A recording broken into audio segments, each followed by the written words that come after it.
Brought to you by the EveryDollar app. Start budgeting for free today.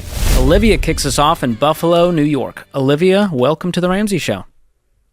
Hi, thank you so much for taking my call. I'm a huge fan of The Ramsey Show, especially Dave. He's awesome. We agree. Yeah, love him. So my question for you all today is, my sister took advantage of our sick mom, skipped town, and stole my inheritance. What should I do? Whew. Oh my gosh, Olivia. What do you mean took advantage of your sick mom? Took advantage. Well, okay. She took over the family business, even though it wasn't left to her. She convinced my mom to become the power of attorney and healthcare proxy and transferred all money to her own account. Oh, wow. Wow. What kind of... She also sold my mom's house and moved my mom into the family business. Into the business? Into the office? Yes. Okay. What kind of sickness does your mom have? She had cancer. She died 3 months ago. Oh my gosh, I'm so sorry, Olivia. Do you have any other siblings? No, I'm the eldest. I'm 40 years old. My sister is approximately 37 years old. She lived with both of my parents who passed from cancer, and she has skipped town and has not buried my mom. Where is your mom? Sorry, my sister has her ashes. Oh, okay. She's cremated. Oh my gosh. Did you and your sister have a relationship before all of this? We did. I thought it was a lovely relationship. And then things started getting weird when my father passed away 5 years ago. And then my mom got cancer.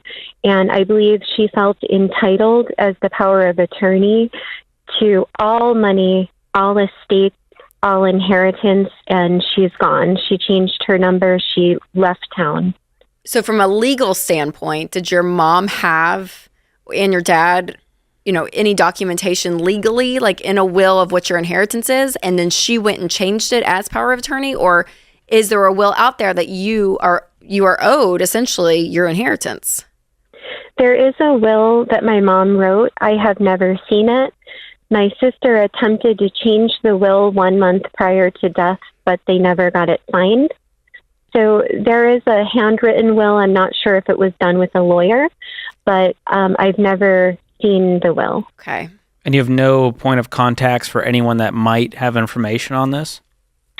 I've tried to reach out to the lawyers, and they said, Olivia, it was never signed, therefore it's not valid. The will, yeah. And they have no version that is signed. Correct.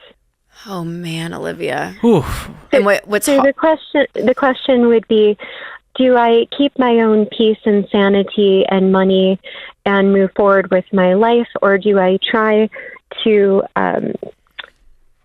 fight it, essentially? Yeah. I mean, the only issue with all of that, because I don't mind the fighting injustice. I mean, we're not scared of that, but I don't know if you have any legal documents that will uphold in court to fight your side. Like, I don't know if there's any legal documentation to show your side, because from a legal perspective, you could be lying as much as she is, right? I'm not saying you are, Olivia, but right. There's no proof otherwise. We need some kind of paper trail. There needs to be like some level of documentation in order to, when you hire lawyers, for them to fight this in the court system. Yeah. And I just don't know if you have that. Have you contacted a lawyer?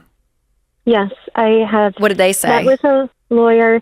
He said that it may not be worth it because, number one, there may not be any money left over. That's true, yeah. And right, so it may cost $5,000 to $10,000 for a lawyer, and I may not get anything after all. Yeah, how much was the estate worth? Like, how much did your parents have? Do you have any idea? Well, the house was sold for $344,000.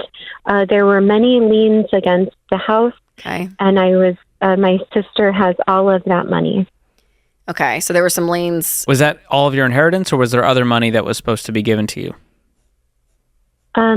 That was probably all of my inheritance. Okay, so it wasn't retirement accounts, other assets, cash, things like that? No, there was the family business, but that's another topic. I believe just the money from the house would be part of my inheritance. Yeah, I mean, that would be 120 for you if you just 50-50, and then... But we don't know all these liens against it. I was going to say, the liens against it, too, would be diminished, too. So I'm like... I don't know that there would be much here for you, based on how complicated this whole thing is and was. I agree. Oh, Olivia. Well, what's so hard is, I'm like, you've lost your mom.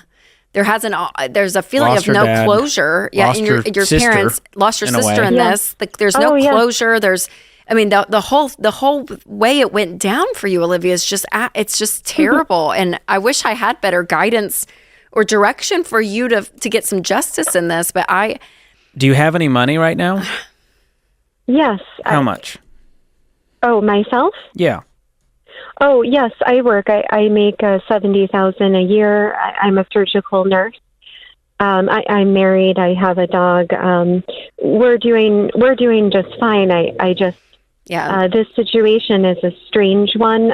It's very sad, and you're in fact right. I lost mom, dad, and a sister. Yep. Yep. But and even the closure with your mom and her ash, you know what I mean? Like that would probably be the step I would take of trying to get contact with your sister. But you have no way to even know where she is, how to get in touch with her. She is off the planet at this point. Correct. Goodness. Yes. She had 3 cell phones. She changed the last number and has not responded via email. We did have a lovely funeral for my mom in church. She attended that funeral, but since then, she has taken off with the ashes and all of the money. I don't even understand that part. That just feels so strange. Well, I mean, Olivia, honestly, if I were in your position, and as much as you can find the closure in it, I would. So sad to say you close a chapter in a book from your family.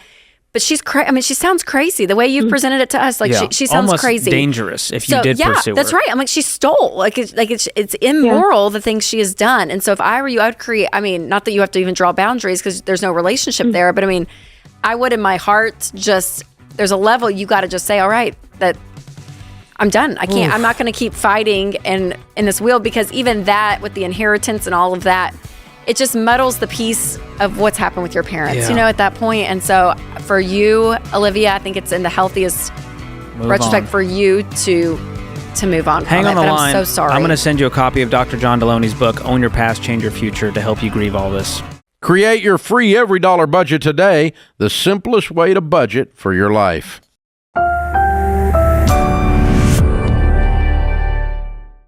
Paul is with us in Sacramento. Hey, Paul, how are you? Rocking on to the break of dawn. Hey-o, what's up, Paul? John, I stole that from you. I like it. Oh, my, a Dr. John fan. Okay, what's up? All right, so I'm going to give you my whole life and financial picture. I'm 19 years old. I'm planning on getting married in the next 2 years, and then I would want to rent for 2 years after that. So I'm looking to buy a house in probably 4 to 5 years from now. I have $40,000 in cash right now. And I'm thinking of putting that in an S&P 500 until I'm ready to buy a house and just keep adding to that. But my mom says that I should hold that as cash in case a good deal comes up or something like that, just to have that cash ready on hand because I'm going to be going through a lot of changes. So you can get it out of an S&P 500 in 20 minutes. Yeah. It's as liquid as your bank savings account is as far as getting a hold of it. The downside is the stock market might be down that day or that week or that month.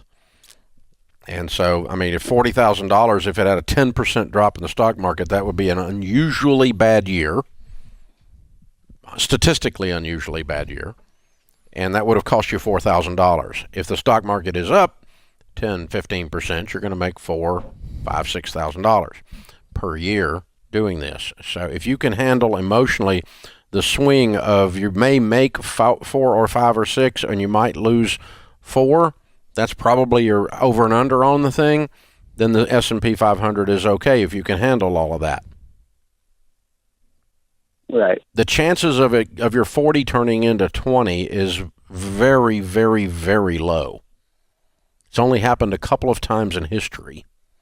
The chances of your 40 turning into 80 in 1 year never happened. It's never happened. Right. So, so your over and under is what you're looking at. What's your best case scenario, worst case scenario, and can you emotionally handle the swing between those two numbers? So, John, from a psychology situation, PhD in psychology, you're in counseling. I was reading a study, I don't know if you've ever seen this data or not, that when someone loses money on an investment, you have seen it. I can tell you're smiling. When you lose money on an investment, if for every dollar that you lose on an investment, to feel the same way emotionally, you have to gain $3. Losses impact our emotions at a 3-to-1 ratio heavier than gains lift us emotionally. Yes, I don't remember the exact teeter-totter there, but I know Daniel Kahneman's he changed the world with his studies on that. But this idea, and I'd never thought of this, Dave, I'm so obsessed with losses that I don't think about non-future earnings, right? Mm-hmm. So we get so obsessed with, yeah. Well, and the reason is that you've experienced you may have a scar where you say, okay, I lost that money. And but the stock market, like people, here's an example. Okay, in 2008, when the market dropped from 13,000 to 6,400, dropped basically in half, the Dow did. We had people, and people will tell you to this day that they lost all of their retirement in the 2008 downturn. Well, mathematically, that's completely impossible. It's inaccurate, right? It's completely impossible that you lost all of your retirement if it was in mutual funds. You lost half of it if you happened to buy at the very top and you happened to be the most unlucky person in the world when you chose to sell at the exact bottom. You would have lost half of your money. And by the way, it's not at 6,500 today. It's close to, north of 30,000 today, right. So 40,000. So, that the Dow Jones Industrial Average, in other words. So that, market is up 5x from the bottom there.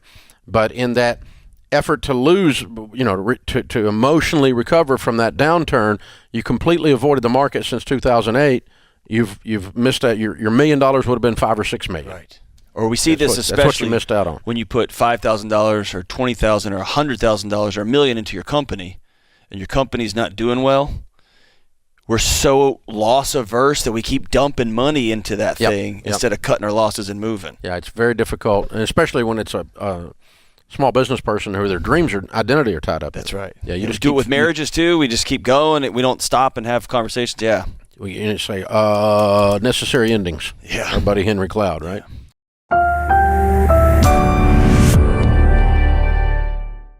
Max is with us in Salt Lake City. Hi, Max. Welcome to the Ramsey Show. Afternoon, gentlemen. I appreciate you accepting my call. Sure. What's up? Yes, sir. So I'm a 50-year-old married male. Been married for about 7 years. I believe we could retire, but I'm not sure if we should. Okay. What's the goal here? What's the goal? What do you want to do? I guess that's the concern. We've been very fortunate. We've played by the rules. I've had a spreadsheet budget that each tab goes back all the way to 1999. Wow. And so I have. It's kind of like reading the rings on a tree. If you go to a certain tab, you can kind of see what happened in my life in that specific year. But we have 4 rental homes. We have one pension already secured, and we're receiving that each month. My wife works, and I also have another career now. Mm-hmm. We should get a second pension in 5 years when I'm 55 through the military. Mm-hmm. And so I guess. And what is your net worth?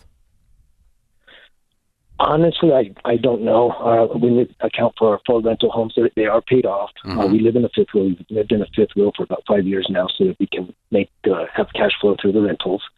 I would estimate probably $650,000 net net worth. And I guess the biggest concern, and you hit it on the nail on the head when you said, what's the goal?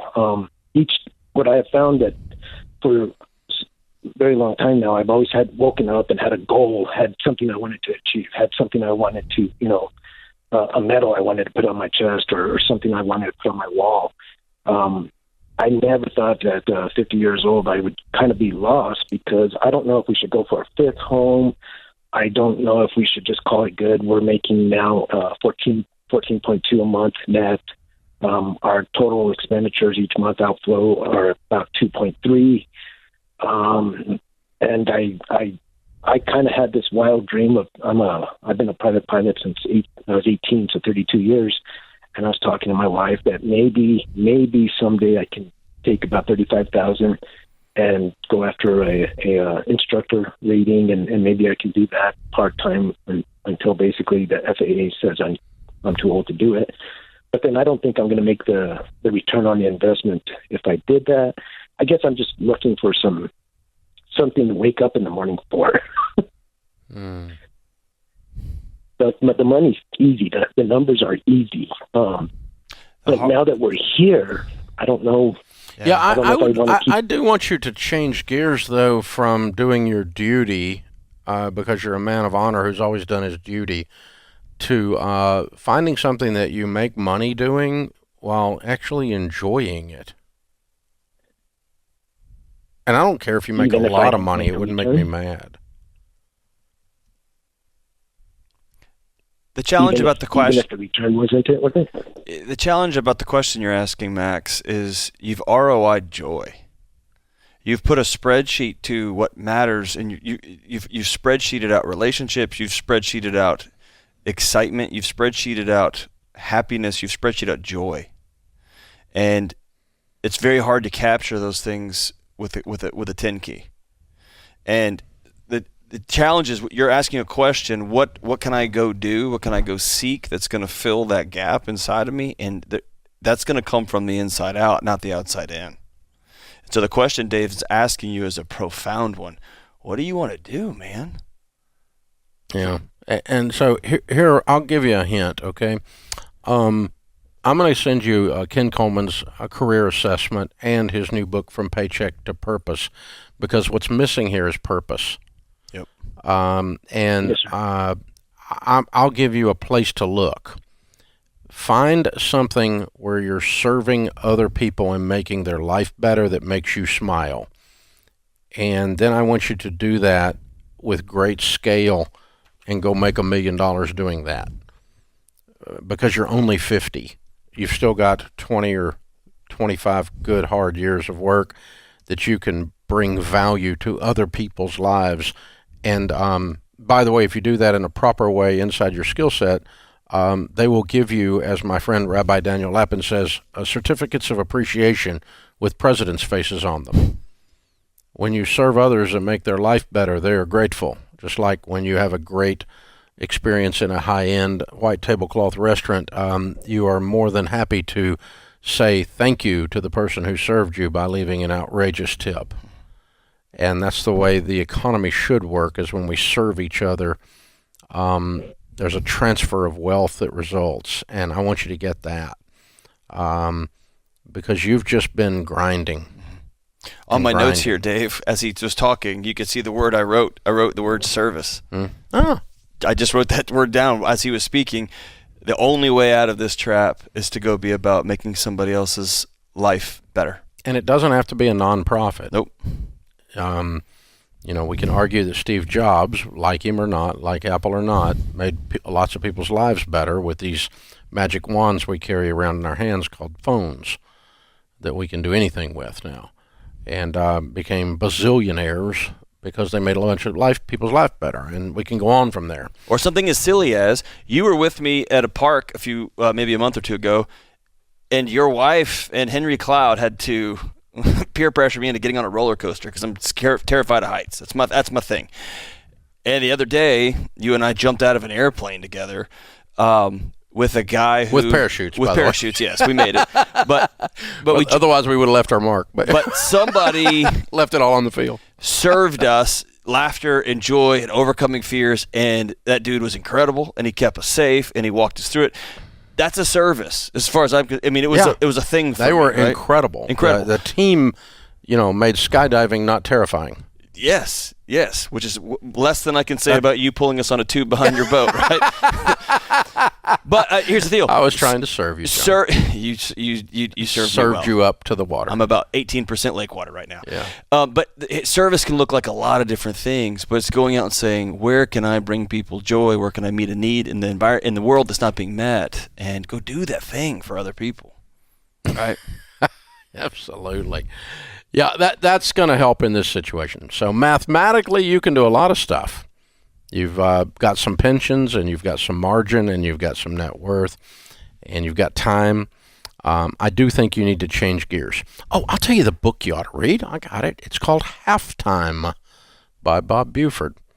And Bob, the thesis of the book, for those of you that haven't read Halftime, it's an old book, but it's a great book, is that men, particularly males, when they reach halftime in the game, they go from acquisition to significance. And if you don't move from acquisition in the first half of your life to significance in the second half of your life, if you don't make that move, you're susceptible to midlife crises, blondes, and convertibles. Wow. And so you're going to find significance doing something. You're going to find excitement doing something in the second half.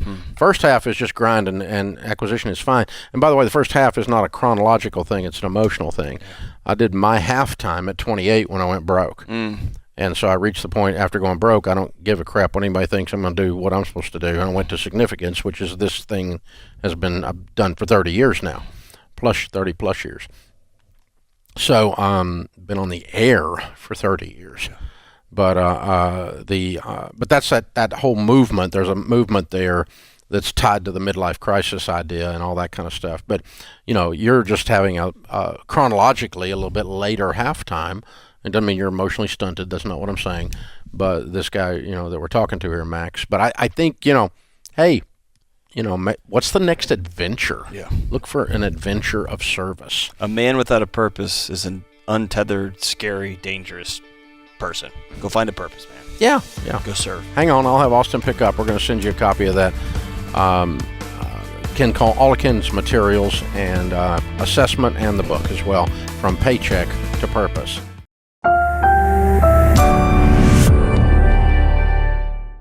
Jeff is in Canada. Hi, Jeff. Welcome to the Ramsey Show. Hi, Jeff. Sorry. Hi. Yeah. Hi. Hi. How can we help? What's up, man? So I'm in a pretty bad bind. I screwed up, and now I'm about, give or take, $37,000 in debt. I'm living paycheck to paycheck. Mm-hmm. And a good part of my debt is actually my old business, and more specifically, my old employees. Mm-hmm. I haven't been sleeping well for a while now, and I want to get out of this. I want to honor them, although I haven't done it for the last few years, but I just want to fix everything. And, yeah. Wow. You've been hit with a lot. So you've got the, I closed a business and went broke, so I know how that feels. You feel ashamed. On top of that, I didn't pay my bills and went bankrupt, so I felt double ashamed. And on top of that, you've got employees that you love that you owe money to, so you got another dose of shame. So you got a lot hanging on your shoulders, don't you? Yeah. Been there, done that. I decided to fight to not go bankrupt by purpose because I knew Well, you're going to pay them anyway because they're your friends. Pardon? You're going to pay them anyway because they're your friends, even if you went bankrupt, right? They most of them were my friends until I hit the fan. Yeah. Sorry.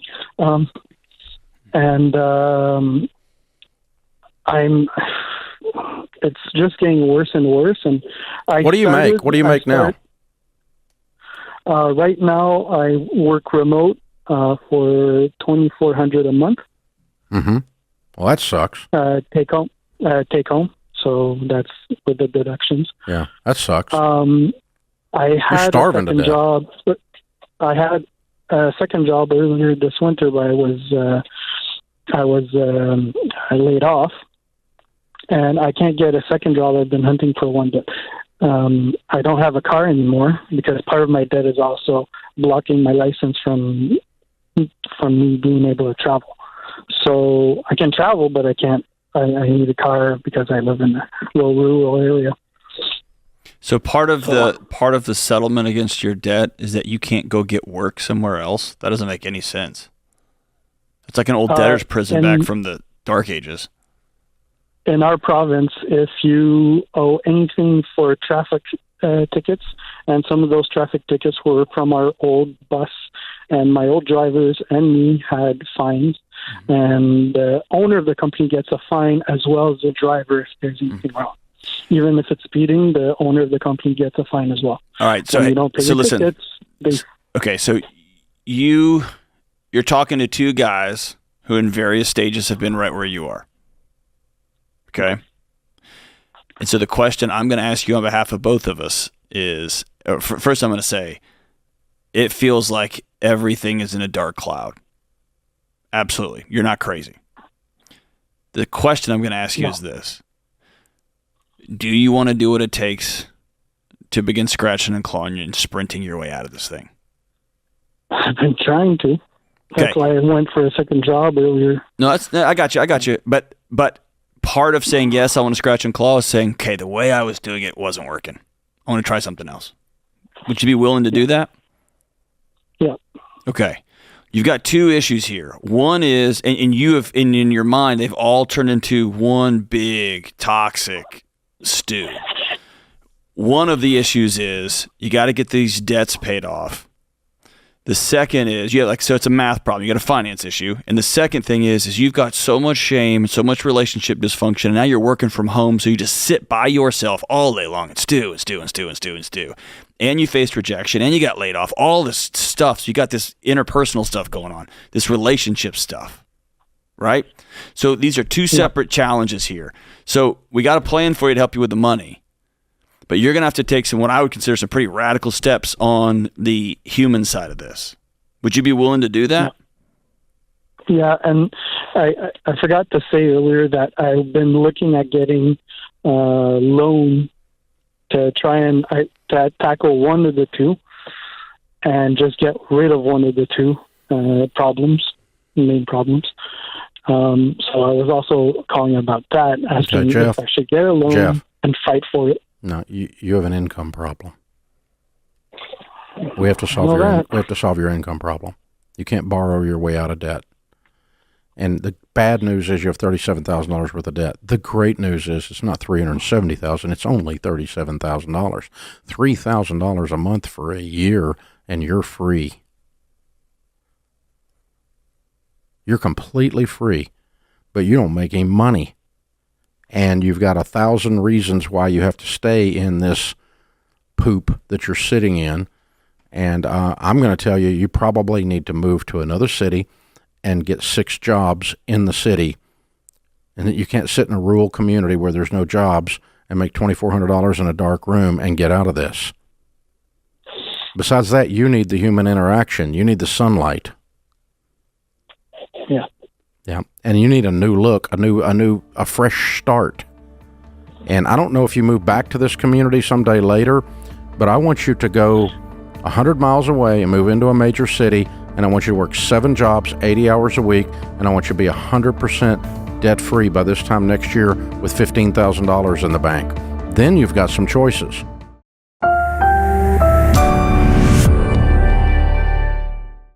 We're going to go to Robert in Boise. Let's go, Robert. How's it going with you? That's good. How can we help today?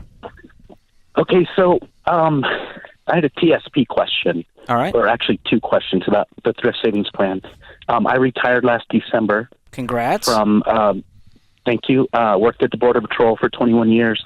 Wow. But since then, because of COVID and because of backlog of people retiring, I haven't got my full pension yet. It's been almost 12 months, so I'm getting a partial.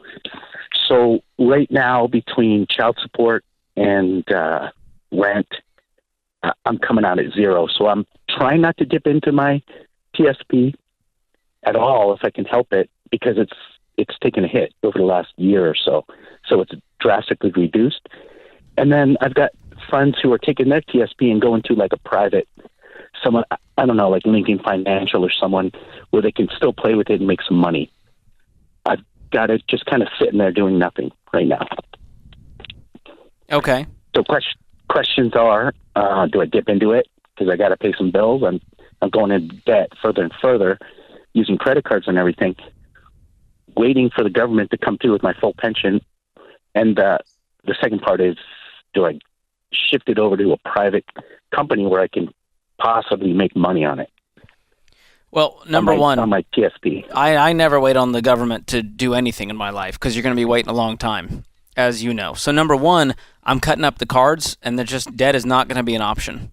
And if we need to adjust the budget, if we need to go get some work right now, even though we're retired, I'm going to do that to stop the bleeding.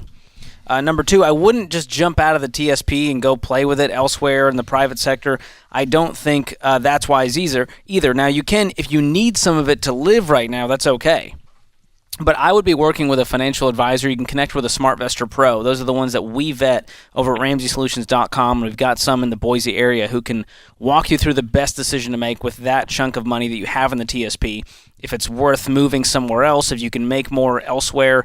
But I would not just go cash it out to survive because you're not stopping the actual behavior that's causing us to feel this pain. Right. Okay. I'm sorry you're going through this, man. That's tough to go. I worked 21 years, Ken, and the government said they were going to take care of me, and here we are, and they're kicking the can down the road. That frustrates me to no end, and I hate that you may have to go back to work for a little bit to make ends meet, but man, that credit card is a rubber crutch. It's not setting you up for success. It's not a blessing in your life. Cut it up, get on a budget, use that debit card, and we hope that you win in retirement and live your best life. Thanks for the call, man.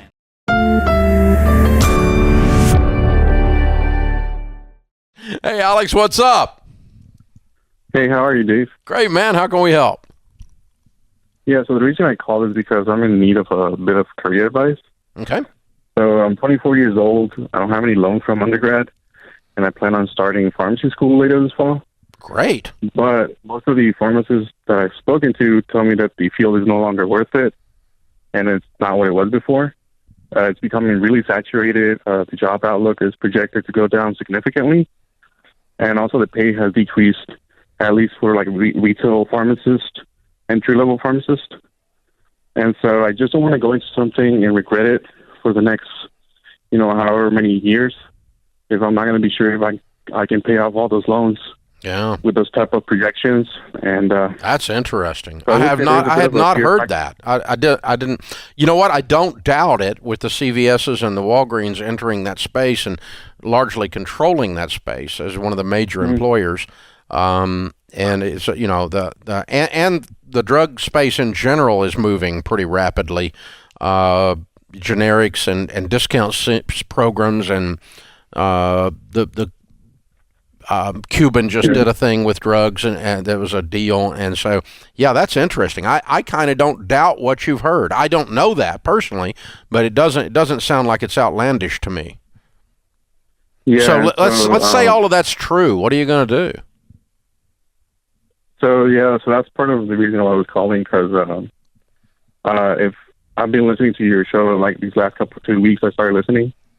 And, all these people getting into debt and not being able to pay it off. Yeah. So that's part of, I guess there's a fear factor, especially since I haven't had any loans from undergrad. What is your undergrad in? Biochemistry. Okay.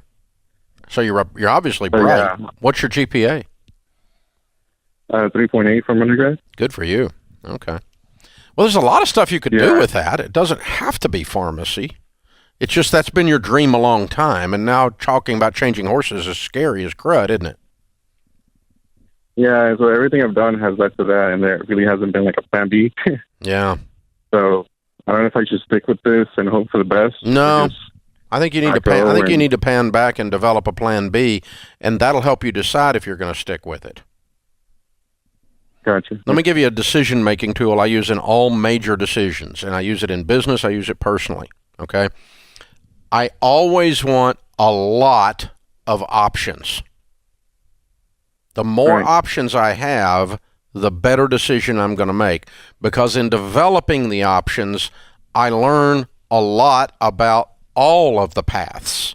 In other words, while you're developing option B, C, D, E, you're going to learn about pharmacy things you didn't know today.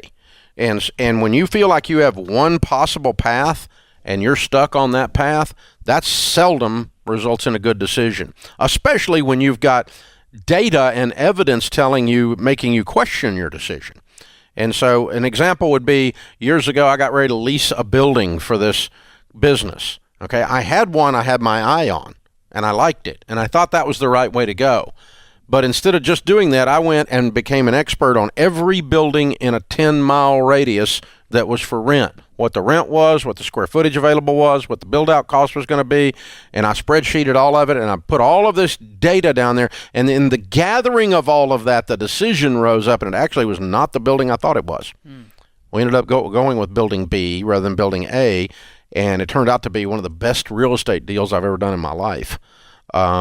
But I did change course, and the reason I changed course was in the development of other options, because I refused to make a decision where there's only one option.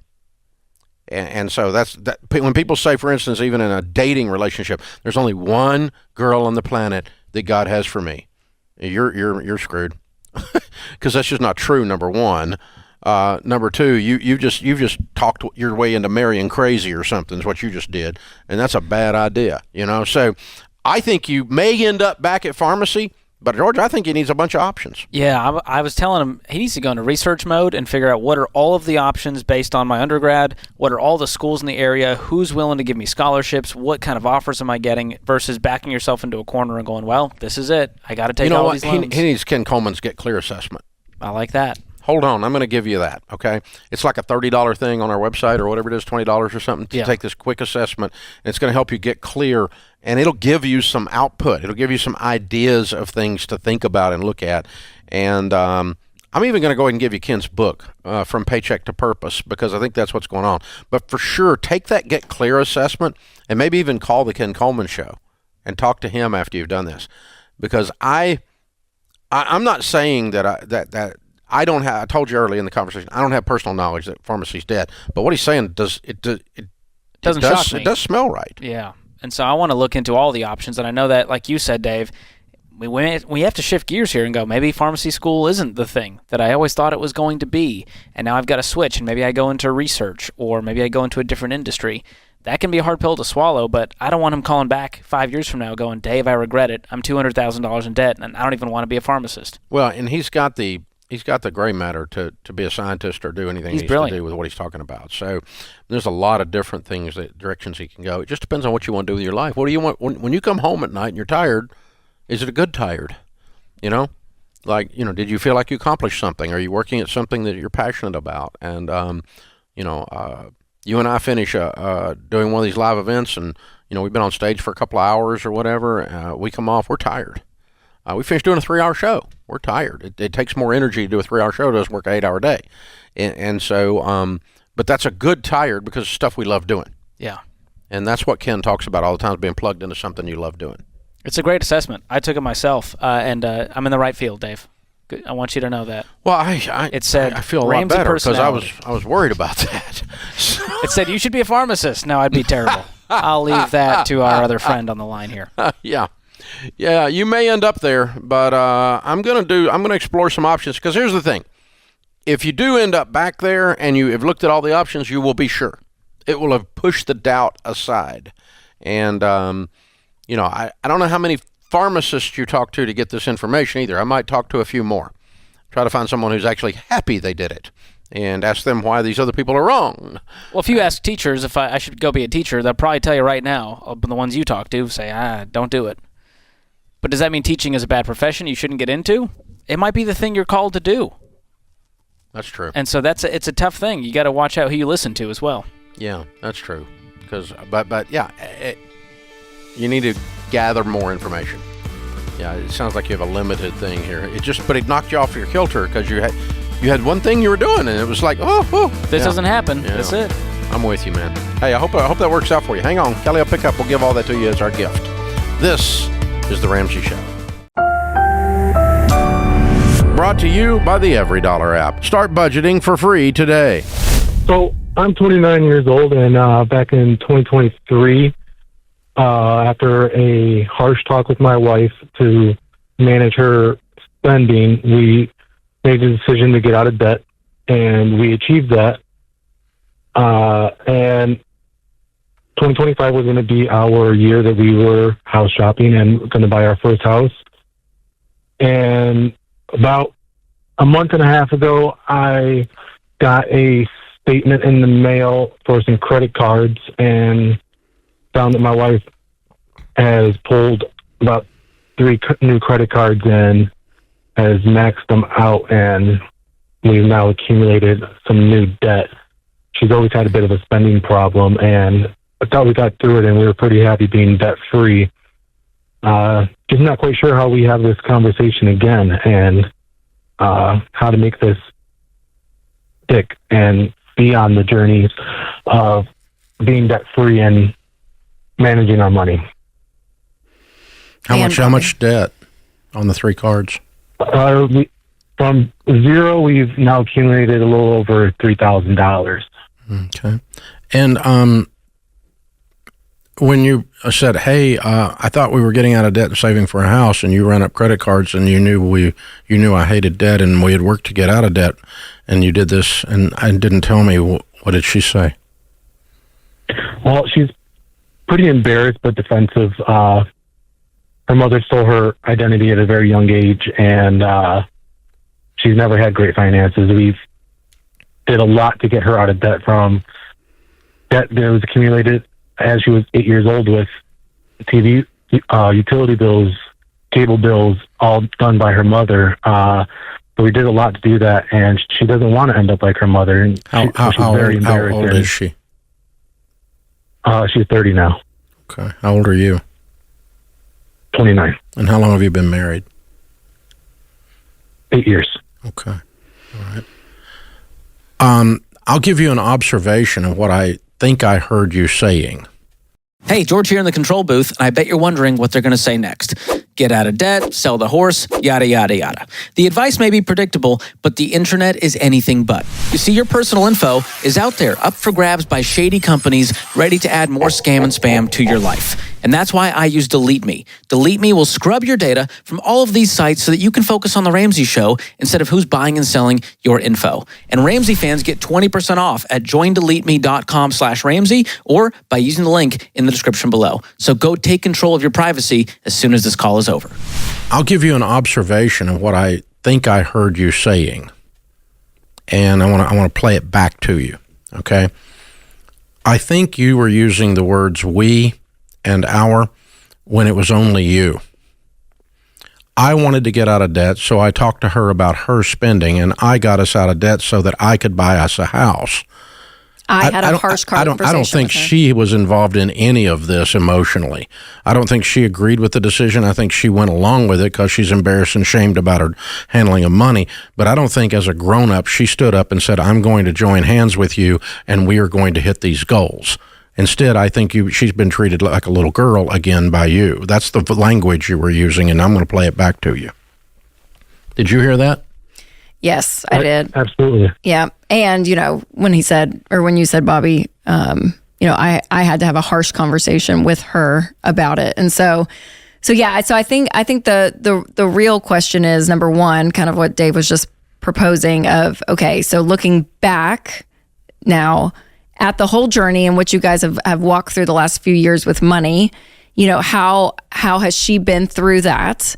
And obviously not very on board, or she has some major issues. And honestly, the whole spending addiction world has really exploded in the even more recent because of how easily it is to have access. So whether it's to credit cards or shopping online, all of it, just like gambling addiction has gone up with sports betting and all of it. So there's such this environment, Bobby, that she's having to honestly fight a bigger battle now today in 2025 than even in previous, generations. Yeah. So my question would be to her is, what's going on with her? What is it that's causing this to happen? Because we see it all the time that there is levels of really deep pain and the medicator is the spending. And so I'm curious, and with her backstory of her mom and not trusting fully the adult in her life, and the adult in her life used her completely and stole her identity to mismanage money on top of that, right? Like there's a lot there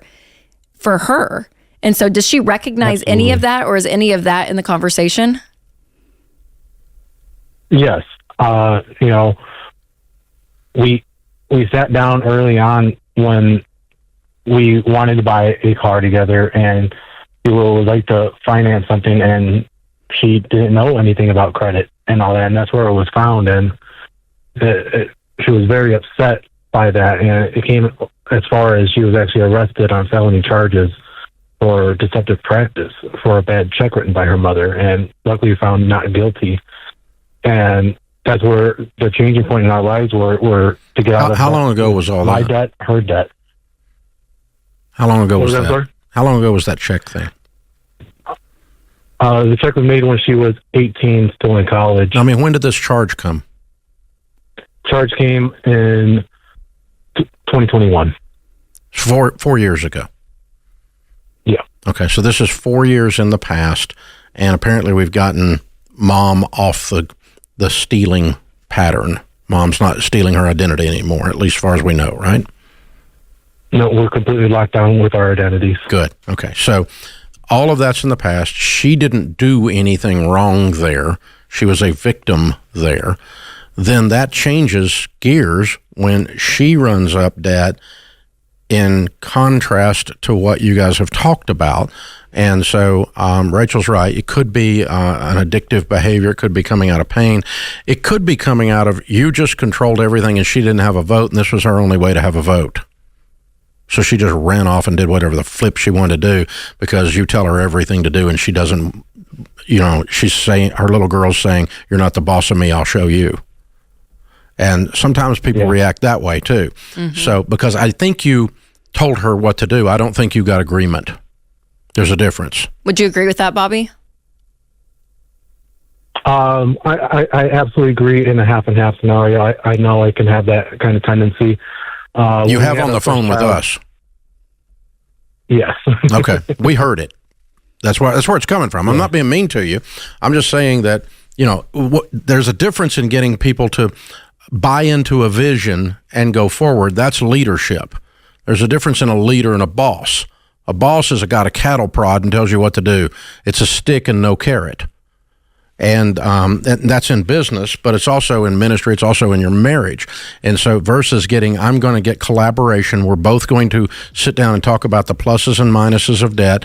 We're going to get, we agree we're going to get out of debt because it's the fastest way to build wealth. We agree we're going to get out of debt because we want to buy a house. Not Bobby wants to buy a house, and he told her what to do so it could happen.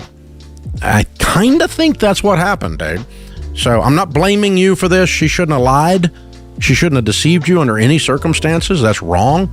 And so you guys probably need to sit down with a good marriage counselor, ask them about a possibility of a spending addiction, but also let's get some different patterns to get agreement and sell a vision for the future. The Bible says where there is no vision, the people perish. Let's both buy into where we want to go, not where you tell her we're going. There's a difference.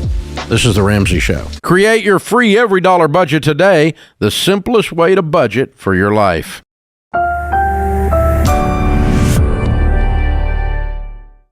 Brandon is with us in Denver. Hey, Brandon, how are you? I'm good, Dave. How are you? Better than I deserve. What's up? Okay, so this has happened before with my sister. This is basically what it's about. So my sister, I'm 27 years old, and my sister is 46. She'll be 47 in April. And she always seems to have trouble financially. And recently, she asked me for $100, and I'm not sure if she's aware that I know that she owes my mom $800. And I kind of wanted to offer her advice and help her out, but in my mind, I feel like she's gonna be like, okay, what is this 27-year-old punk trying to school me on anything? He's the one with the $100 you don't have. That's who he is. Yeah, I know. I get it, and it's a little frustrating because I feel like if anyone's asking for money, it should be the other way around. But it's like I don't know exactly how to bring it up to her because I don't want to. I feel like my mom and dad always end up giving her money, and I've always told them, like, you know, this isn't really helping her. It's more so perpetuating her mismanagement of money. And I guess I just don't know how to go about it without causing a rift between us. So I want you to reapproach the situation. You did not cause the rift. The rift was thrown at you. All you are doing now is responding to the rift. Okay. And as simple as, no, I'm not going to loan you $100. Thank you, though. Anything after that is you trying to smooth over your boundary, and that's not your responsibility. So there's a simple, peaceful answer. I'm not going to judge the fact that you owe mom. I'm not going to explain stuff to you unless you invite me into that conversation. I'm just going to tell you, no, I'm not going to loan you $100. All right, John, that's not how this ends, though. Nope. Then it's like, why not? Exactly. You're not just going to. So, well, what does he say when she says, well, why not? Because that's exactly what she's going to say. Yeah. Why she's not? She's an entitled brat. Oh, you mean you can't even? Yeah, I'm just going to choose not to. And if you want to go down the road of, well, then what? Because this is going to cause a rift between you and me in our relationship, and I'm not going to do that. And this is you drawing a boundary that no one's ever drawn from her. You know what that's going to feel like to her? Abuse. Oh my goodness, hatred, evilness. Yeah. Here's the thing. You can't control her response to your boundary. You just can't. Yeah, I guess the thing is like, I do feel kind of bad. This was about a week ago she asked me, and I didn't even respond to her because I'm just like, I froze. I'm just like, in my mind, I'm thinking, are you serious right now? Yeah. Hey, and good for you for not lashing out, for taking a break. Okay, that's wisdom. Yeah, you're smart, because putting the snark on it that we all want to tell her, it's not going to be helpful. Me included. It's not helpful. Okay, it does not help her. So the goal here is to help her. Yeah. Okay. And so, John, let me ask you: is there a way that you can couch this? I get that the boundary is simple. No, I'm not able to do that at this time. Or I'm choosing not to do that. Or whatever. I'm not willing to do that at this time. Okay. Well, why not? Yeah. Is it okay to then? Is it productive then to say, you know, what I would choose to do is if you will go through this class, Financial Peace University, that costs $100, I'll pay for it for you. Yeah. So that you can learn how to handle money, so you never ask anybody for money again. Because I've watched you struggle, and it breaks my heart. Yes, and well, the thing is I know that she, her and her husband, because she does DoorDash on the side, and her husband's a breadwinner, but he makes really good money. And I know I think, hired a financial advisor like months ago, but apparently, obviously, didn't really do anything. Or the financial advisor is an idiot. One of the two. Yeah, or that financial advisor has nothing to do with cash flow, right? It has to do with other things. Here's the thing: when she has to finds herself in a situation where she has to go to her brother, her 20-year younger brother, and ask for money, she's already if not already, she is in dangerously close to the fight or flight place anyway. Something has come up that has pushed her to this area, and then you say no, and every alarm she's got is going to start ringing. And so, while what Dave said is, if you can sit down and have a cup of coffee with her and say, "Can we talk in person?" Yes, I care about you a lot. This has come up a lot. I know you've been with mom and dad. I want to see this. I want to help. $100 is not going to help. It might bail you out of a thing you think you have. But in that moment, usually people can't hear me. That's why I always recommend wait to be invited in. If you want my money, here's what it's going to come with. You're going to sit down and you have to have a cup of coffee with me. So maybe that's the angle. I'll give you $100, but you have to meet me in person, and you're going to have to listen to what I have to say. And that may be where you hand her. Well, that's a little bit. That's kind of I'm visiting back because I'm originally from Maryland. Uh-huh. I'm not from Colorado. Yep. So I'm visiting home soon, and that's kind of something I'm a little nervous about visiting because I don't know what to see her, but I think it's also kind of a good opportunity, as you're saying, to kind of sit down with her and talk to her because it's been going on, I think, ever since she got married for like 18 years. This has been going on because apparently she used to have a better credit score than my dad. So, and now her credit score is like really not good. Yeah, she's got bigger things going on, and maybe that's the angle. Is you sit down with her and say, "I want to take you to breakfast or take you to lunch," and then say, "I'm really worried about your life." You asking your little brother for what's going on? Are you okay? And when she says, "What do you mean? I'm fine. I'm fine." You say, "You just asked your little brother for $100. You're not okay." And that becomes an angle that is going to give you permission into speaking to her, what's going on in her soul, right? But the end of the end of the story is, regardless of her reaction or her choice to respond in any of these conversations, under no circumstances do you give her $100, except in the event that she is going to plug into things that cause her to start winning with money, so that she never has to ask for it again. Yeah, that's kind of my angle. That's been my angle for a while, because I even get upset with my parents because she's asked me for money before, and I only gave her money one time. She's probably asked me for money like 5 times, and I've said no all the other 4 times. The very first time I said yes. All the other times I said no. She even asked me if I could co-sign for her daughter for a car, and I said absolutely not. Good for you. Know all about that. So this is long term. This has been going on for a while. So I think this 5th time she's asked you, and it's a small. And I think the other thing you do a John Deloney and say, this, by the way, is the last time we're going to have this discussion. Right. This is it. Because the next time you call me for money, I'm just going to tell you no, and you're going to know what I meant when I said no. Yeah. Because I don't need to cover this with you. I don't want to cover this with you every time. Yeah, well, she knew, because even she texted me. She didn't really even call me, which sounds weird, but she texted me and she was like, I know you don't like giving me money. It's like, well, yeah, I don't. It's not even but it's not you, though. It's like, I just don't like giving people money, like money that I've worked for. I mean, if I'm all about giving people gifts and maybe like charity and volunteer and stuff like that, but it's like repetitive. And my parents, I get kind of like, I know I can't do much about them, but when they keep giving her money, I always tell them, like, please don't do that, because it's like they're digging a hole. Well, you're giving a drunk a drink. They're digging a hole for themselves to put somebody out of one, and it's just like. But here's the deal. You said it, and I want to reiterate it. You can't do anything about what they're doing. And so you've spoken your piece to your parents. I would get out of their head. I'd get out of their decision-making process. And don't let them don't let this issue have any more real estate in your brain. It's a real simple thing.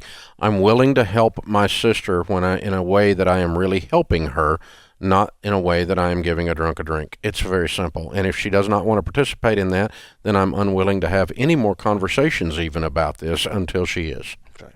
And I know I'm your little brother. I know this is weird. This is where we are. Yeah, I mean, I know it feels weird because you're old enough to be my mother, I mean, she's 20 years his senior.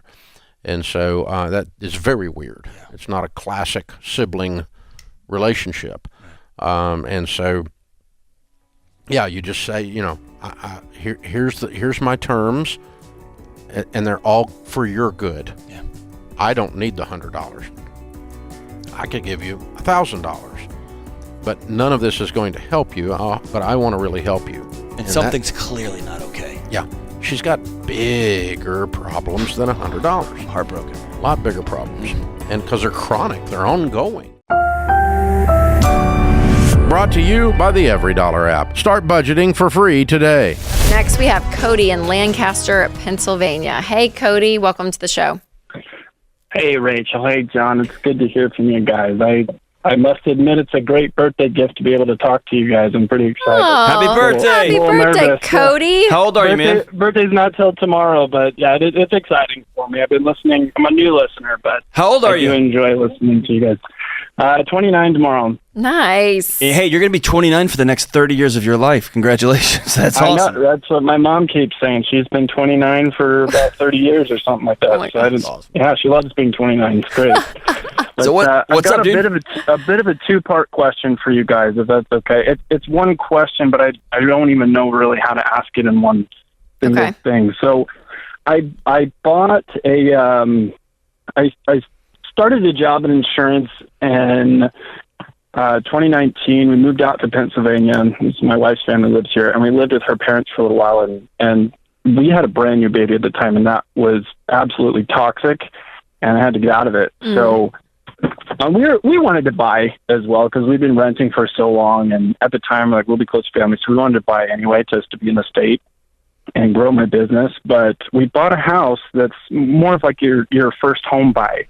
It checked all the boxes we needed, but as the last 3 years have gone on, we don't really love the house. We're realizing we like more space. We kind of think that we want to move, but the reason I have this question every time I listen to the show is because when I bought the house, I didn't have 2 years of consecutive work history because I'm self-employed. So my dad offered to put his name on the house. I know how the Ramsey family feels about.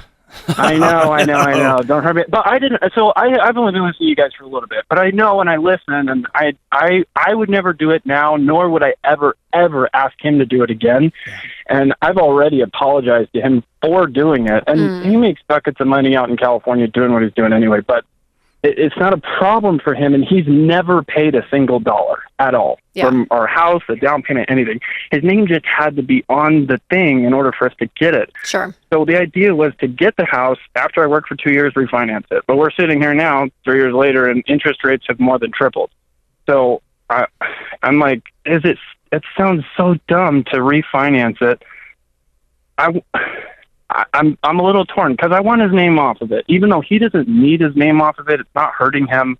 Right. The bills have never gone unpaid. We do our job, but my three options that I kind of come to are refinance or stack the deck until we're ready to get the new house, which takes some time, obviously, or just pay it off in the next 3.5 to 4 years because my income goes up quite a bit each year. Sure. I'm just not even sure what to do, but I'm like, is it wrong to hang him on the loan or what? But how much do you owe on the house? About 180, 185. Okay. And how much do you make a year? Well, see, that's the thing. So my income has doubled over the last 2 years, and I get about a $40,000 increase each year.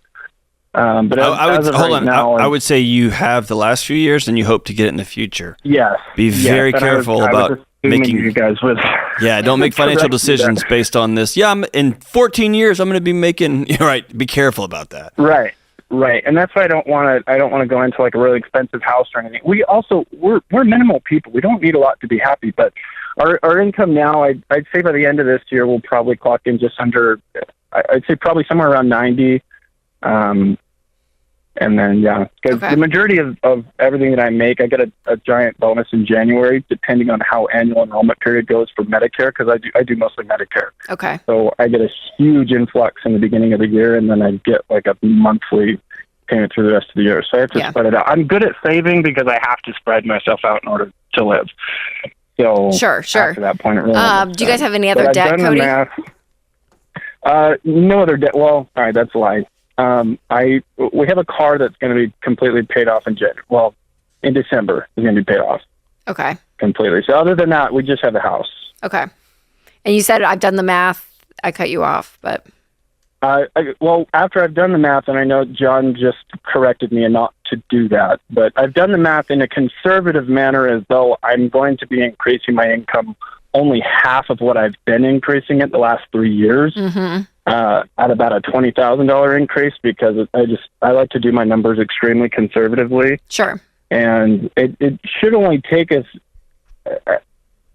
about 3 to 4 years to pay off the house. I know, Cody. I do my numbers. I mean, honestly, I don't know what to do if I get his name off of it, or if there's a way to do that without refinancing. It just seems so dumb to refinance with such high interest rates right now. Right. No, I hear you. Yeah, and I think if you talk to your mortgage broker, I mean, maybe there's a way around it. There's sometimes they have different stuff, but I mean, I don't know if that's going to be a situation for you. But I mean, there's a part of me, Cody, and I'm going to just say it that I'm like, listen. You're not going to have this house for 15 years. You guys have an aggressive plan. We don't want the house. Yeah, you have an aggressive plan to pay it off. You sound, as you're talking to us, like you're on track. There's not been a situation so far with your dad and all of that. Go ahead, because I'm kind of burning here. Go ahead. Go. Well, I was gonna say. I mean, like, I want to hear the fire. Throw me down. No, we're not gonna throw you down. No, I mean, no. I would run the math and just see, okay, how much extra? Yeah, because if your interest rate is going to be 7% versus 2% or whatever, 5%, how much extra is that? How much longer would that take you? And you guys need to really run these numbers out, and you and your wife need to sit down and ask, okay, is the extra tens of thousands, whatever it is, dollars that we're going to pay if we refinance to get him off and clean slated, what is it worth it to us? Is that because right now it doesn't sound like the relationship is overly strained. It doesn't sound like he's a toxic person and you because there are people that call Cody. Listen though, And it goes down the drain, right? This is why we tell people not to do this, because it can go down the drain really, really fast. And so if you were in a situation, and we get this a lot, where it's like, oh my gosh, her name's on it and she's doing this and wanting this and telling me here, and it's just a disaster. I would be like, no, and I would get out of it no matter the interest rate because of the toxic relationship. Right. But what you're saying is you're in Pennsylvania, he's in California. You guys seem that it's okay. Like you guys, from a relationship standpoint, there hasn't been this big, explosion, and you're going to pay it off in 3 years. So all of that, I would be comfortable, Cody, if you just keep going down the track and pay it off in 3 years and be done with it. Again, if the timeline was different, if the relationship was different, my answer probably would change. Yeah, I hear one word coming through. Pay it off when we don't really. I know, but listen, I hear one word, and that is ego. You said it. You said it while Rachel was talking. I just want this personal accomplishment, bro. You took out a loan with your daddy's signature on it. It would almost be irresponsible right now for you to flex your ego to the tune of however many thousands of dollars that your ego would cost you. And to keep going, your ego says, I just got a $40,000 raise. I'm going to get a $40,000 next year and a $40,000 the year after that and a year after that. What you haven't experienced is there is usually, when you get into an industry, there's a low bar, and then you do a really great job and you go way up and then you go way up again, but it does begin to plateau. And while we're at it, your ego says, I make $90,000 a year. We don't need this little house. We need something that better reflects us. And so what I want you to do is to take your ego and put it in a drawer and say, what is best for our family right now in this season? And let's go from there, because I'm super nervous that you have gone over the next 5 years and given yourself a $40,000 raise in your mind, put that on paper, and you and your wife have talked about the house you could afford. And I think that's not real. And that you've reverse engineered that fantasy all the way back to this discomfort with your dad's name is still on your loan. Well, I have to admit, we're really not. We bought this one at 185, and we're actually thinking of coming closer to you guys, Tennessee, Arkansas. And with what we're looking at, it really would only run somewhere between 200 to 250, which is what our house is kind of going for right now. Okay, so you'd keep that flat, which would be awesome. Good for you. And y'all are moving. That's awesome too. I'm with Rachel. I would ride this thing out. It sounds like your dad's a great guy and is not abusing his relationship. I would ride this out until y'all are committed to what your next steps are. Yep. And I just pay the sucker off. Yep.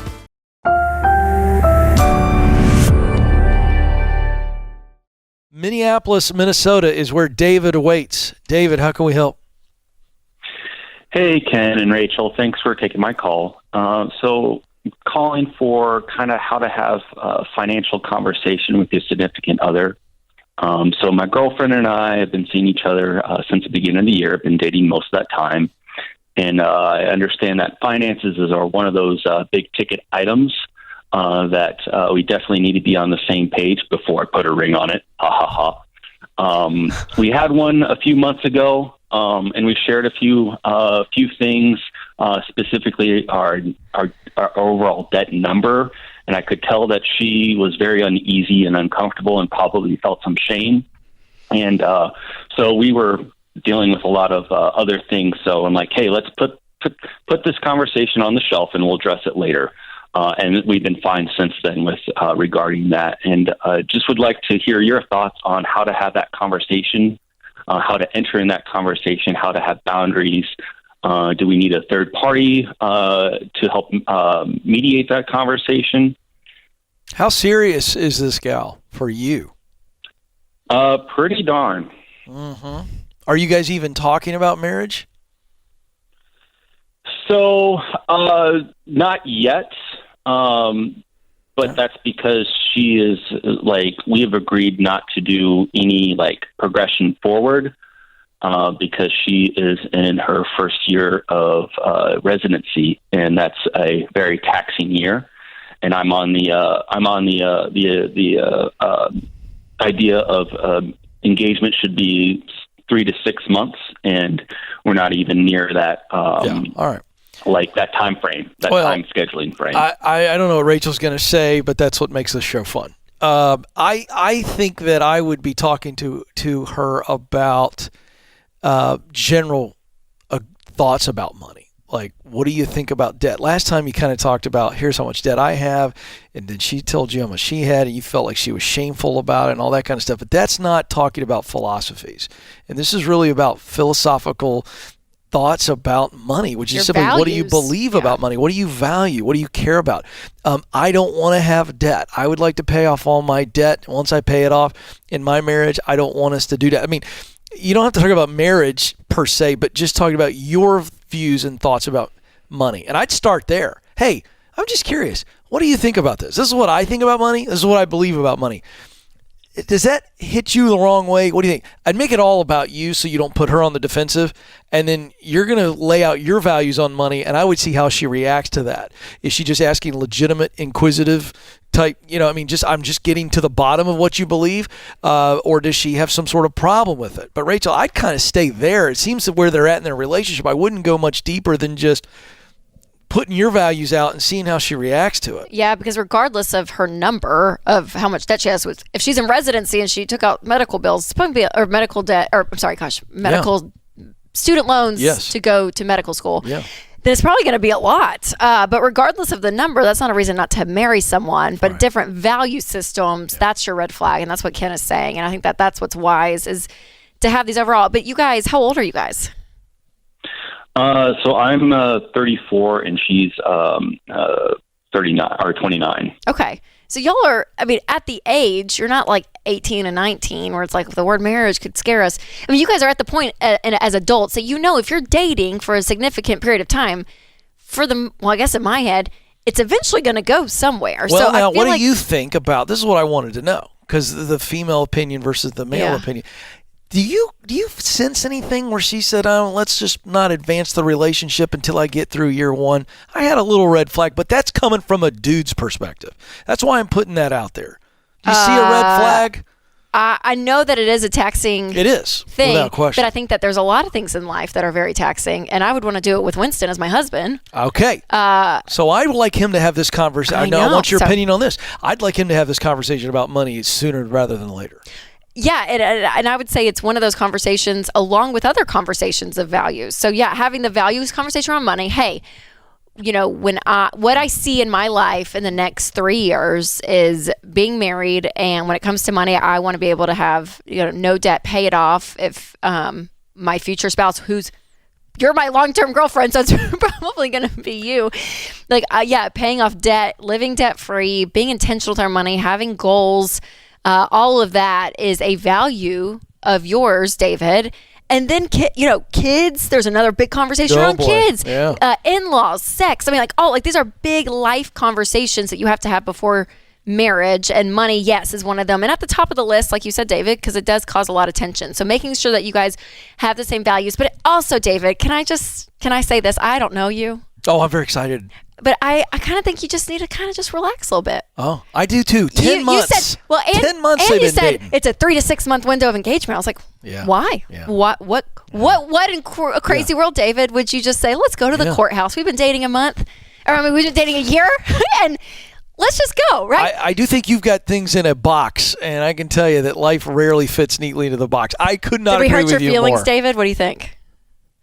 So the window of engagement that's how long I think engagement should be. 3 months if 3 months I think is on the shorter end of engagement. 6 months is longer, asterisks, circumstances. 7 months. So I know I'd talk to her about that while we're at it. I'd add that one to the list. Yeah. And I'm fine waiting, but I'm fine waiting. What's another 6 months or so? And I know that she doesn't have a whole lot of bandwidth because of residency is very, very taxing. Yeah, and she may not want to plan a wedding and all of that. So I get that. Yes, 100%. And I want to take as many things off her plate and not necessarily put more things on her plate, like these more in-depth conversations. No, that's a cop-out. I'm going to tell you that right now. That is not putting more on her plate. You need to figure out, you're very serious about this, and I get it. I love a man with a plan. I love a man with an opinion. But you need to find out if you guys are on the same page. And sooner rather than later. She's not too busy that she can't have the conversation that Rachel suggested. Well, yeah, and because these conversations too, David, they bring a level of depth to your relationship. You get to know her on a deeper level, and so that's not adding more to her plate. That's actually like loving her really well and wanting to know more of who she is, and that. So, like, to me, that's a relationship. That's not. That's not adding more to her plate. That's being a significant other, in my opinion. I got a bad feeling. Oh no, kid! I really do. This is not a relationship show, but I'd love to have one. Because if it was, I would say, my friend, we need to have this conversation and everything else pretty darn soon. Feels like you may be getting the Heisman Trophy stance coming at you a little bit, and she's blaming the school, and it's a lot. Okay, or David's gone on really tough, and he's like, "Tell me how much debt you have," and she's like, "Whoa." I didn't get like, you're making my point. Thank you. Yeah. He could be a little too intense. Maybe she needs to breathe a little bit. That's right. So with your 3 to 6 month engagement rule, it's maybe too much for her. I don't know. It's interesting stuff. Have the conversation sooner rather than later. All of them, David. Yeah. Embrace it. Brought to you by the EveryDollar app. Start budgeting for free today. So I am married, possibly separated from my spouse. I stay at home, and he is a breadwinner. I've raised our children, and I am not allowed to see any of our financial information, bank accounts, credit cards, passwords, nothing like that. Yikes. What do you mean you're not allowed? I know. He just says that's how I was raised. I make the money, and he does very well. I don't care if he makes $1 or $1 million. It has no bearing on your involvement in knowing what's going on financially in the family. I know. And he just says, I won't. He owns commercial real estate. And so he tells me, it's too much for you to handle. Stay in your lane. So we call that financial infidelity. Mm-hmm. That's what I've told him, and he just shakes his head at me. My therapist has said the same thing, and he just says, that's how I am, that's how my parents were, and I'm not changing. All right, then here's the thing. Most people don't get that clear of a response. Now you have a choice to make. Mm-hmm. And I wish it wasn't this complicated. I mean, I wish it wasn't this simple, but it truly is. He's told you he's not changing. Yeah. And by the way, if you file for divorce and they do a forensic investigation into all of his / y'all's, because you're from Texas, y'all's money, it's all going to be put on the table. So he can be a grown-up adult and be an actual married man who loves and honors his wife and his kids and like share the family finances together, or he can put it all on the table with the help of an attorney and a forensic accountant that he's going to pay for. So this is what has happened is this is very different from what I've been told, is we did come up with a post-nuptial agreement about 2 years ago. And in his mind it was, if we separate, you will get this amount of money. Now stop talking about it. Now stop questioning me. So he says that if I go and investigate with this forensic accountant, that he will take that money away and he will try to take my children more. Yeah, hon, you need to go talk to somebody today.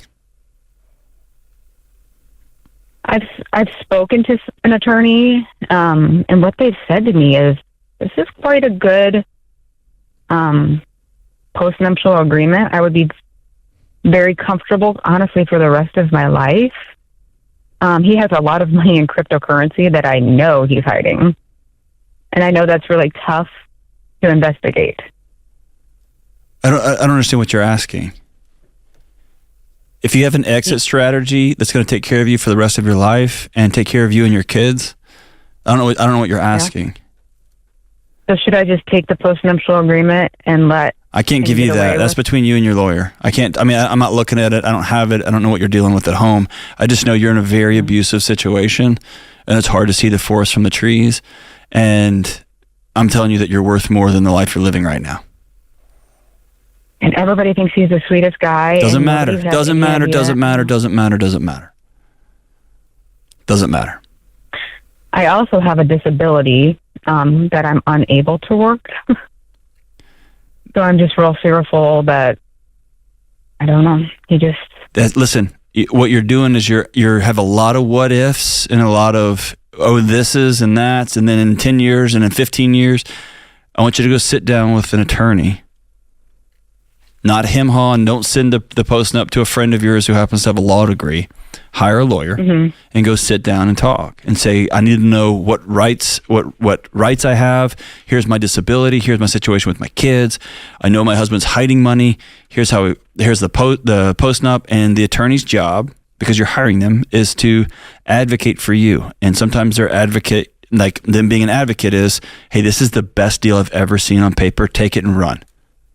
Sometimes they say, we're going to dig in and we're going to burn everything to the ground because this is a terrible deal. But that's their job, is to fight for you. Think they can find cryptocurrency? Because I know that's so shady. It's such a weird. Dude, you're like you're stepping over $100 bills to pick up nickels right now. Like you're worried about the thread count on the beach towel you're going to wrap yourself up with if you swim to shore. Like, let's get to shore first. What about him hiding? I know he hides money with his business partners. They like swap hundreds of thousands of dollars and put it in each other's accounts. And like I say, what do you want me to tell you? I don't know.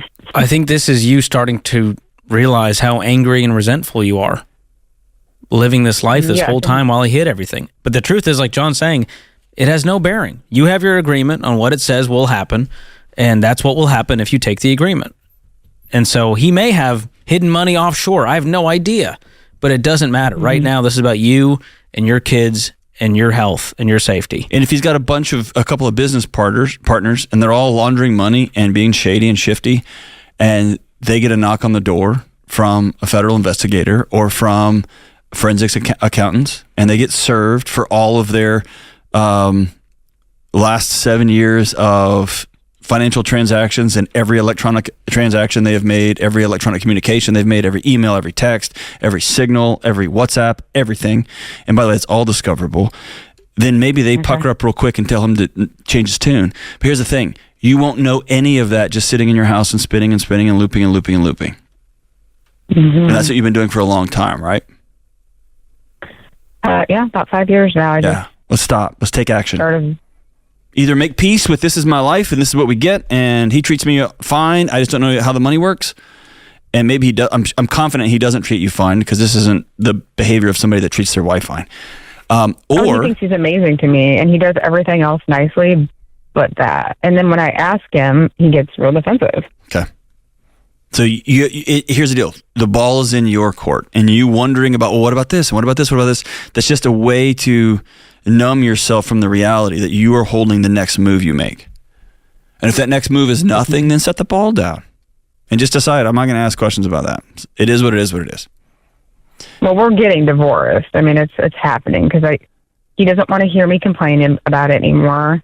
Have you already filed? Or has he filed on you? No, but he's moved out, and just the next step. Okay. If you're going to file, then go hire an attorney. Do not get a friend who has a buddy who's got a sister who went to law school. Hire an attorney, a good one in your community, and for someone who will fight and advocate for you, and then sit down and lay it all out on the table. Right? But here's the thing. For you and for everybody listening, and I get it, it's fear, it's scary, and like freeze is one of the ways our bodies like try to keep us safe. I totally get it. But there comes a moment when I'm going to stop living like this, and the only way I can do it, I can't think my way out of this mess. I got to act. I got to go do. Michael Easter wrote a great article recently. Just go do something, right? And in your case, call an attorney who's ready to go to war for you. And sometimes in war, they say, hey, we need to retreat. Let's just take what we got and let's move. That might be the right case, but you won't know until you make that call. Create your free Every Dollar budget today, the simplest way to budget for your life. Brought to you by the Every Dollar app. Start budgeting for free today. I was calling for some advice on how to handle a very financially abusive relationship regarding my mother and father. Talk me through it. Okay. The basics are my parents are still together, and I'm in my 30s. It wouldn't be a big deal for me if it was just my mom and dad, but the problem lies with my parents raising the next generation. They actually raised my sister's twin daughters, who are now 10, and I'm terrified that it's going to ruin their upbringing like it kind of did mine. Well, what's going on? What are they doing?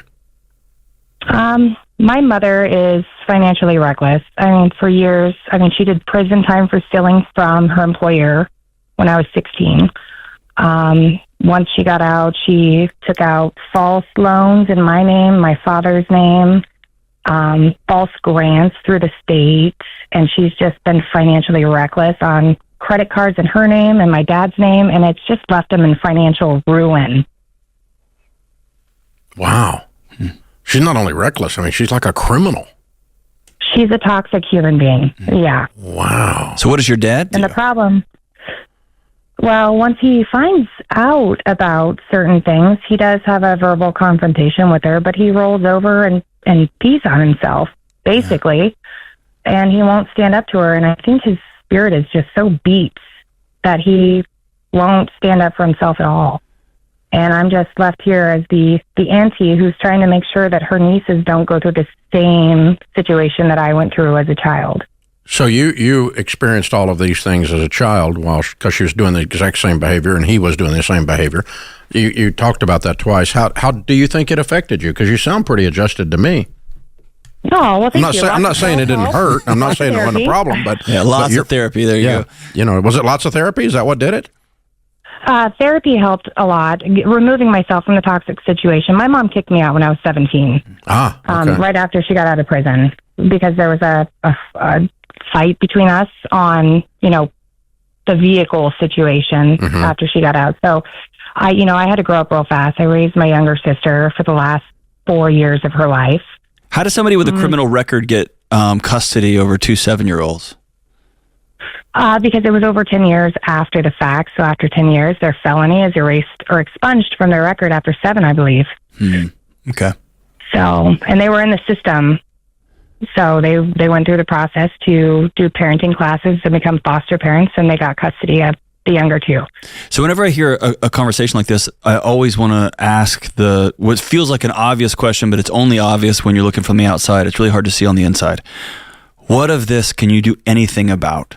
And the way you've outlined it, you can't do anything about your mom's behavior. She's been who she's been forever.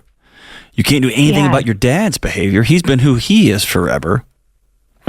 And the state has awarded these children. Right. So what can you actually control here? I guess you could sue for custody if you want to take the 2 girls, or you can have this big, I call it like a William Wallace type speech to your dad, and maybe you'll get through to him, which I can tell you right now you won't. And so I'm wondering, no, I've already done that. There you go. Right. So what are you looking for? What are you hoping happens? Maybe some advice on how to proceed, because I know my mom's a lost cause for me. Given our history, your dad is too. We're not on speaking terms. Your dad is too. He's made it. That's, I guess, the tough pill. It is. Behavior is a language, and he's told you for the last 20 years he's not interested in your advice or wisdom. And that's really hard to hear, I know. And I'm saying it kind of callously and direct, but he doesn't care what you have to say.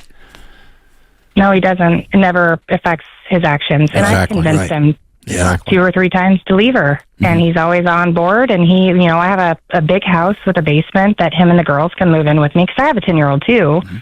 I have 4 kids. And we have plenty of space for them. And I'm like, Dad, just get away. Just get away. Every time you do this just damages you. It damages your soul. It damages your spirit. It's affecting those girls. And you're teaching them and conditioning them that this is okay behavior. And it's not. And it took me years to figure that out myself. Yeah. So I don't know if I should just wash my dad off and be like, Daddy, I love you. You're my favorite person in the whole world, but I cannot. I don't know that you wash him. I don't know that you wash him. I don't know you wash your hands of him. He's still your dad, but he is. He's my favorite human being. You might quit trying to fix him. Yeah, you live in reality. Yeah, so I guess that's what I was asking for, is just maybe a secondary opinion on looking at this from the outside and telling me I'm doing everything I can the right way, and there's no fixing them because they don't want to be fixed. Exactly. Right. There you go. And that's really one of tough. the hardest things in adulthood is that other adults are allowed to misbehave and you can't make them not. If they call here, I can hang up on them and move on to the next one. But but I can't make them. I can't make them go on and do it. Right. Yeah, exactly. I wish they would, because I know what would happen if they did change. And I know that this can be fixed. I know that, the power of God in their life, for instance, could intersect either your mom, dad, or both. And, in a matter of months, I've seen people change their whole households. And then they seek out the therapy to finish the work, and they do all the stuff they need to do. But my grandmother used to say, those convinced against their will are of the same opinion still. And so that you're just barking at a brick wall is what you're telling us. I mean, so I think you pray for them. And I think if you ever think of someone that might speak into their life that they might listen to, because it's not you, that you send that person over there. If there's an uncle or a cousin or someone that they admire or a pastor that they say they like, have them speak into it, because maybe they have a foothold, maybe they have a toehold of credibility. But and you might write your father a letter, and just call it my last letter, right? And I'm still going to love you. I just need you to see in writing, you always have an open door at my house. Yeah. And maybe when you start talking and start lecturing him, he shuts you off like he shuts off his wife. That's just his default setting. But maybe around the glow of the refrigerator at 11 o'clock at night when all the other lights are off in the house, he reads that letter and he exhales and says, I'm going to go. I wish that would happen. I know. And are you married? Reach out to. I am married. I'm happily married. Yes, sir. So have you and your husband talked about taking in the two girls? Is that a possibility? I was married before when they were born to my ex-husband, and having a new baby ourselves, he refused to let me take the twins in because they were drug addicted. They were in the NICU, and he refused to let me take them in. But what I did is I raised them in the form of daycare until they went to kindergarten. Okay, but what about right now? Right now, no, they're in school. No, would you take them if they would let you? 100%. Okay, make that offer in the letter then. There you go. Yeah, maybe make that offer and say we would love to let them grow up around their cousins and take that burden from you guys. Yeah, you guys deserve to be free in your retirement years. There you go. And that'd be an interesting thing to see happen. But yeah, I think you're right. You just got to lay it out there. Yeah, it's heartbreaking, man. It's heartbreaking. We don't do grief well in this culture. Create your free every dollar budget today, the simplest way to budget for your life.